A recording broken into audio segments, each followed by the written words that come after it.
नमस्कार दोस्तों, मेरा नाम है अंशुमन नायक और आप सभी का बहुत बहुत स्वागत है इंडियन डिफेंस न्यूज़ के डिफेंस टॉक सीरीज में,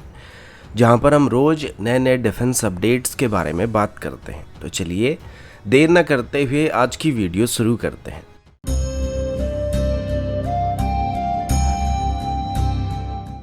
आज की पहली अपडेट सबमरीन को लेके और अभी हम प्रोजेक्ट 75I के बारे में बात करने वाले हैं, जिसमें हम लोग अभी 6 एडवांस डीजल इलेक्ट्रिक सबमरीन को खरीदने का प्लान कर रहे थे। इनिशियली इस टेंडर के अंदर Germany, Sweden, Spain, France, Russia और साउथ कोरिया की तरफ से पार्टिसिपेट किया जा रहा था, लेकिन इसमें इंडियन नेवी की तरफ जो रिक्वायरमेंट रखा गया था उसमें फिट होने वाले सबमरीन की बात करें तो वो जर्मनी और साउथ कोरिया के पास ही मौजूद थे, जिसमें से गवर्नमेंट की टर्म्स एंड कंडीशन की वजह से इस टेंडर से जर्मनी पहले से ही पीछे हट गया था और नेवी की टेक्निकल क्वालिफिकेशन को पूरा ना कर पाने की वजह से बाकी सभी कंटेंडर पीछे हट गए थे।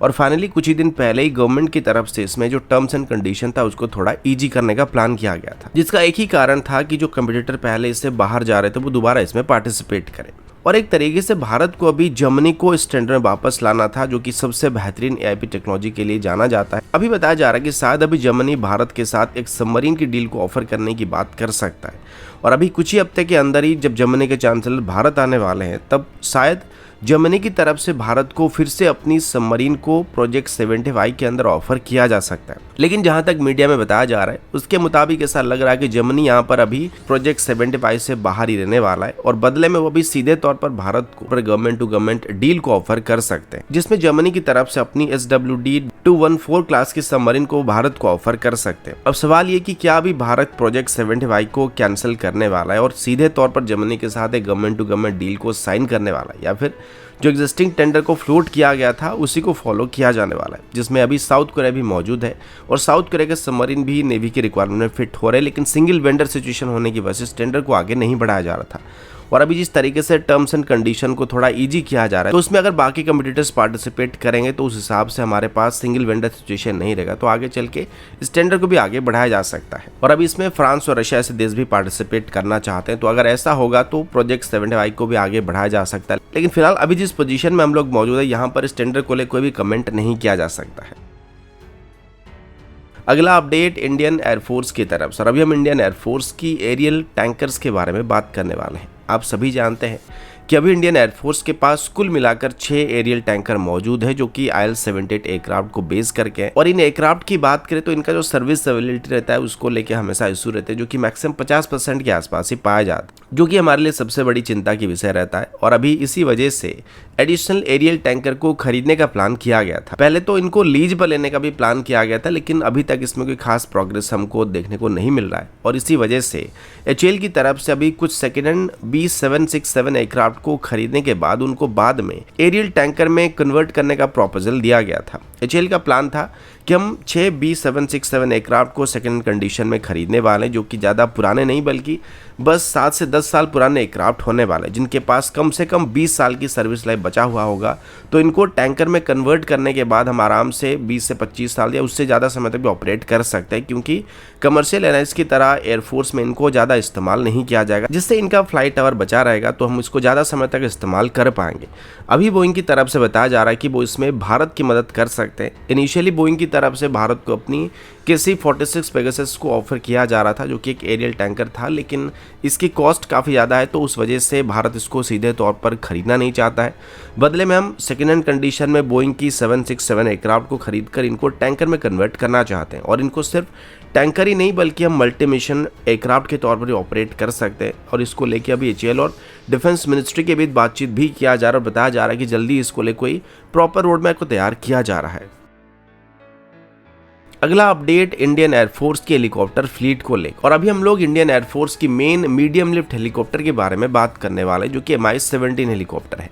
आप सभी को पता होगा कि MI-17 हेलीकॉप्टर बड़े लंबे समय से इंडियन एयरफोर्स की मीडियम वर्टिकल लिफ्ट प्लेटफॉर्म का मेन वर्कहॉर्स रहा है और MI सीरीज के हेलीकॉप्टर को हम काफी लंबे समय से ऑपरेट कर रहे हैं। अभी समय के साथ साथ इनको अपग्रेड करने की भी जरूरत पड़ रही है और बताया जा रहा है कि HAL की तरफ से MI-17 हेलीकॉप्टर को भी एडवांस एवियोनिक्स और मॉडर्न सिस्टम के साथ अपग्रेड करने का प्लान भी किया जा रहा है, जिसमें पुराने एवियोनिक्स को लेटेस्ट टेक्नोलॉजी के साथ रिप्लेस किया जाने वाला है। साथ ही इसमें अभी एक electronic warfare suite, multi sensor payload, software इन्फेड सिस्टम ऑप्टिकल पेलोड और वेदर रडार्स को इसमें इंस्टॉल करने की बात की गई है। इसके लिए पहले बैच में करीब 82 हेलीकॉप्टर को सिलेक्ट किया जा रहा है, जिसमें 50 ओल्डर जनरेशन को और 32 नए जनरेशन के हेलीकॉप्टर शामिल रहेंगे। और इन सभी हेलीकॉप्टर में एक जैसे multi function display, weather radar, electronic warfare system, traffic collision avoidance system जैसे और भी कई सारे सब सिस्टम को ऐड किया जाएगा। इसके अलावा बालाकोट के दौरान जो हेलीकॉप्टर इंसिडेंट हुआ था उसको नज़र में रखते हुए इन हेलीकॉप्टर्स में अभी डीआरडीओ की तरफ से डेवलप किए गए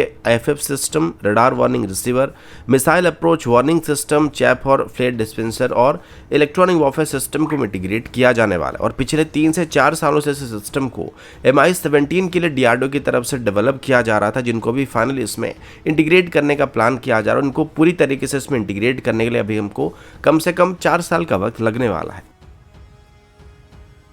अगला अपडेट तेजस MK2 की तरफ से, जो कि फिलहाल 4 साल डिले हो चुका है। पहले बताया गया था कि एरो इंडिया 2023 के दौरान इसकी पहली प्रोटोटाइप को डिस्प्ले किया जाएगा और एरो इंडिया 2023 से पहले इसकी लो स्पीड और हाई स्पीड टैक्सी को कंप्लीट कर दिया जाएगा। लेकिन अभी बताया जा रहा है कि इसकी टेस्ट फ्लाइट को 2026 के बाद ही किया जाने वाला है। फिलहाल इसको लेके कुछ और भी अपडेट अभी सामने आ रहा है, जिसमें तेजस MK2 की प्रोजेक्ट डायरेक्टर वी मधुसूदन की तरफ से बताया गया कि तेजस MK2 भले एक मल्टी रोल एयरक्राफ्ट होने वाला, लेकिन इसका जो प्राइमरी रोल होने वाला है वो एयर सुपेरिटी होने वाला है। उनके मुताबिक इस स्टैंडर्ड में अभी जितने भी सिंगल इंजन एयरक्राफ्ट मौजूद है, किसी के पास भी तेजस MK2 की तरह एयर टू एयर वेपन्स को कैरी करने की कैपेबिलिटी मौजूद नहीं है। तेजस MK2 की बात करें तो इसमें हम लोग एक ही बार में 8 VVR मिसाइल को कैरी कर सकते हैं, जिसके साथ इसी विंग टिप पर हम 2 SRAM क्लोज रेंज की मिसाइल को भी कैरी कर सकते हैं, जो कि इस स्टैंडर्ड में सबसे बेहतरीन मिसाइल कहा जा सकता है। और टेक्निकली इन्हीं सब चीजों की वजह से तेजस MK2 को अपने स्टैंडर्ड में सबसे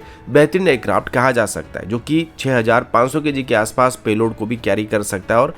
कॉम्बैट एयर पेट्रोल मिशन में हम इसमें 8 VVR मिसाइल के साथ 2 क्लोज रेंज की मिसाइल को भी इस्तेमाल कर सकते हैं, जो कि कुल मिलाकर 10 मिसाइल होने वाला है। और ये जो लोड आउट रहने वाला है इस सेगमेंट में जेटन-सी और ग्रिपन NG के मुकाबले भी बेहतर होने वाला है। इसके अलावा अभी तेजस MK2 में अस्त्र मिसाइल की एग्जिस्टिंग वेरिएंट के अलावा इसकी फ्यूचर वेरिएंट के साथ साथ मिट्योर मिसाइल को भी इसमें इंटीग्रेट करने का प्लान किया जा रहा है, जो कि इसको 150 किलोमीटर से भी ज़्यादा दूरी से किसी भी फाइटर जेट के ऊपर मिसाइल को फायर करने की कैपेबिलिटी देने वाला। और इस वजह से इसको अभी दुनिया का सबसे घातक single engine air superiority fighter कहा जा रहा है। तो दोस्तों अभी के लिए इतना ही, मिलता हूँ आपसे अगले वीडियो में, तब तक के लिए जय हिंद, वंदे मातरम।